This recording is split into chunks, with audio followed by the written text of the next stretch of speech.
Hello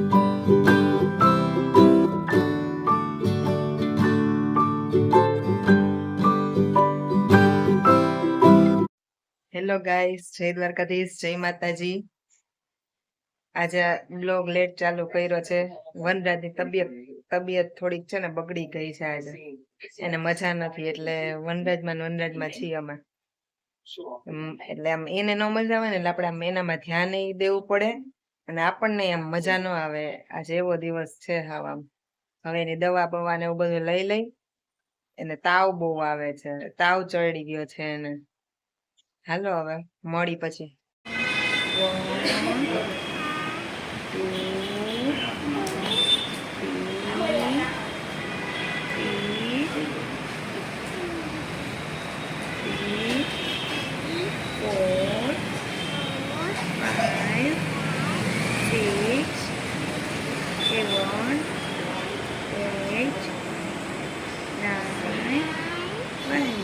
10 કેટલી fees 10.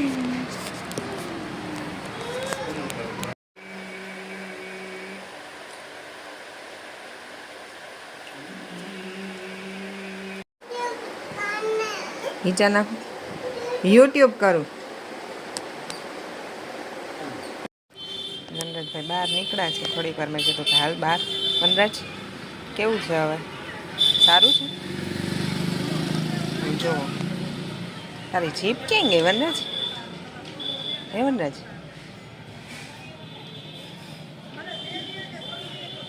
વનરાજ તારી jeep ક્યાં? એ લાગી જશે પતરું. જો મિત્રો, આજે આપણે તો હમણાં હાથ ભાંગલા એ તો કંઈ સુધારી તો હકતા નથી.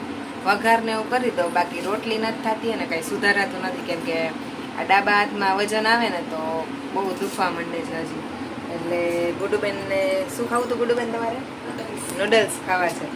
તો એ બિચારા બધું મને સુધારી દે છે. પછી હું છમકારો બોલાવી દઈશ આજે. પછી બીજું બિરયાની, વેજ બિરયાની કરવાના છે. વેજ પુલાવ, હા એ કરવાના છે. અને વનરાજની દવા લઈ આવ્યા છીએ. વનરાજભાઈને તાવ ચડઉતર બહુ થાય છે, ફૂડ પોઈઝનિંગ થઈ ગયું છે. ઓલું શું કે રક્ષાબંધનના દિવસે હળોદળો બહુ થયો અને અચરો કચરો ખાધો હોય ને છોકરા આવે એટલે એવું થઈ ગયું. અને આજે તમે જોઈ શકો છો અમે નણંદ ભજાએ ઓચિંતાનું સરખું પહેર્યું છે, તમે જોઈ શકો છો. આમ લીધા હતા તો કેટલા ટાઈમ પહેલા, પણ હવે ગાભા થઈ ગયા તો ત્યારે પહેર્યા. હા સારું. તો શું કઈ તમારે કેવું ગુડુબેન? અમારો કાલે પ્લાન હતો હરખા કપડા પહેરવાનો, પણ હવે કાલે કાંઈ મેળ ન પડ્યો. કેમ કે એક ડ્રેસ અમે સરખા લીધા હતા. એમને મને એમનો લીધો ને ત્યારે એમને મારો લીધો તો મારા બર્થડેમાં ગિફ્ટ આપી. એને મને એક ડ્રેસ આપ્યો છે. તો કાલે હું ન પહેરી શકી કેમ કે મને એ ડ્રેસ છે ને ગમ્યો તો બહુ જ, પણ છે ને પહેર્યો ને તો થોડોક આમ લૂઝ થયો તો સિલાઈ કરાવવા દીધો છે. હવે જન્માષ્ટમી મને એમ આપણે પાકું હારે પહેરશું, બરાબર ને? હવે આમાં ને આપણે એવું કરશું, આપણે બે ને ગાગા બહુ કરી કે આપણે પહેરશું એટલે આપણે રહી જઈએ, એટલે એવું થઈ જાય, એક્સાઇટમેન્ટ થઈ જાય પ્લાન. હા એટલે હવે છે ને આપણે હે આ ફ્લોપ થઈ જાય બધે. અમે જન્માષ્ટમી ના કેટલા પ્લાન બનાવ્યા છે, ખબર નહીં કે ફ્લોપ થાય કે ન થાય. હા હવે તમે ફટાફટ સુધારો એટલે હું વઘાર કરું અને તમે મિત્રોને બતાવો વઘાર કરી. આમ ઠૂઠા બેન કેવો વઘાર કરે છે. ના અને ઈ એમ કે છે કે પુલાવ હું વઘારીશ, તો પુલાવ આજે ઈ બનાવશે અને નૂડલ્સ હું બનાવીશ. એમાં અડધા જ હું બનાવીશ કેમ કે સુધારી તો ઈ દે છે આપણને, એટલે ખાલી છમકારો બોલાવીશ હું. આજે એ બિચારા હજી ઓફિસ થી આવ્યા ને આજે કામે એને લાગી જવું પડ્યું. બીજું કઈ નહીં. લસણ કરતું પાછળ હું મિલ્કન માં હું તમે દૂધ લેવા જતા હતા, તમે મિલ્કન રાખ્યા?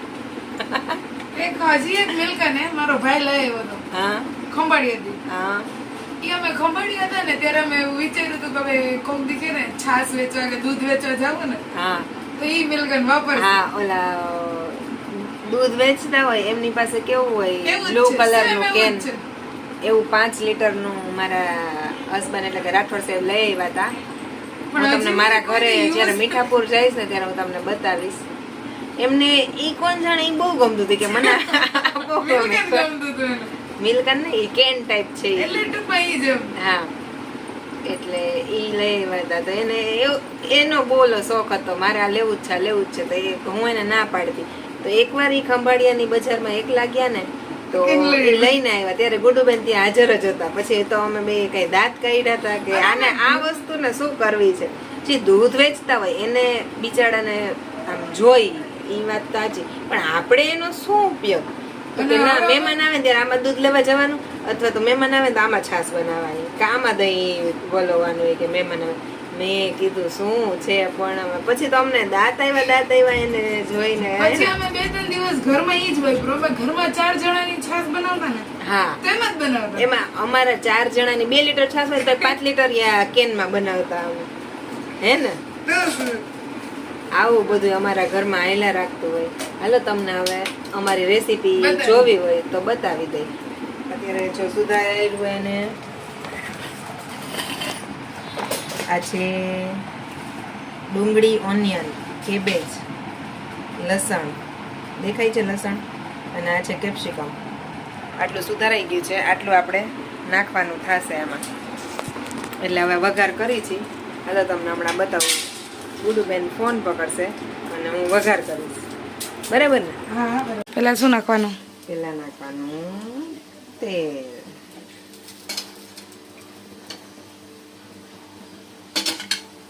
બરાબર. તેલ નાખી આપણે પાચન માટે તો કંઈક નાખવું પડશે ને, આવું બધું ખાતા હોય આપણે એના માટે નાખવાની થોડી હિંગ, એટલે આપણને પાચન સરખું થઈ જાય. બરાબર બરાબર. પછી સેજ એક બે દાણા જીરું. બરાબર. ડુંગળી થોડોક અવાજમાં તમને ઓલું થશે. બાજુમાં ભાત વઘાર્યા છે. ડુંગળી પહેલા કચરી કરી લેવાની.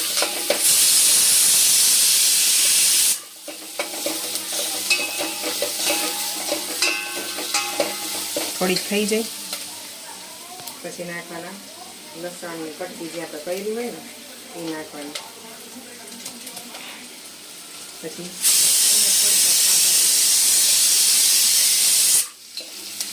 જો લસણ ને ડુંગળી થોડા કચરા થઈ ગયા છે. હવે આપણે નાખશું કેબેજ,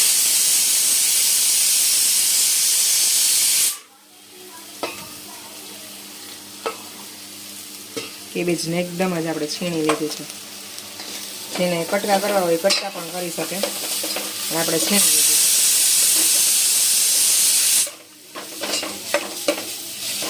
હવે કેબેજ થોડુંક ઓલું થઈ ગયું. હવે નાખવાના કેપ્સિકમ. હવે આ બધું ચડવા દેવાનું એકદમ.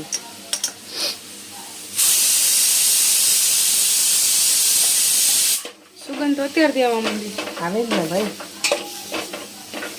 ચાઇનીઝની મજા જ ઈ છે. સુગંધ લઈને મજા કરવાની. હવે થોડીક વાર આપણે અને જોજો અલે આમાં થોડુંક મીઠું નાખવાનું. બસ પછી હવે આ બધું નખાઈ જાય એટલે આપણે નાખવાનું soya sauce, green chilli sauce.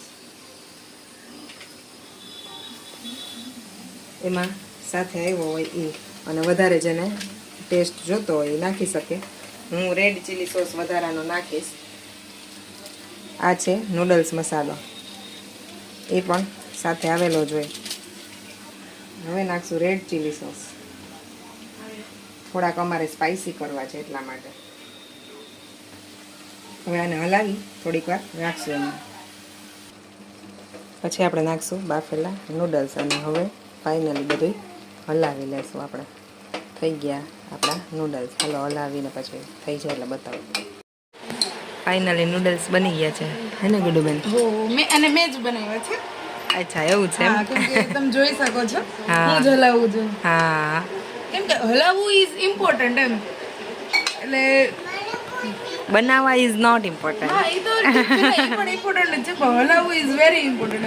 હરખું હલાવવું જોઈએ ને, એટલે ઓકે ઓકે ગેસ ઉપરથી ઉતારીને હરખા હલાવવા જોઈએ. Okay okay done done. ચલો હવે તૈયાર છે. હવે ભૂખ લાગી ગઈ કા? હવે ભૂખ લાગી છે. સારું તો મળીએ નેક્સ્ટ બ્લોગમાં. ત્યાં સુધી જય માતાજી, જય દ્વારકાધીશ.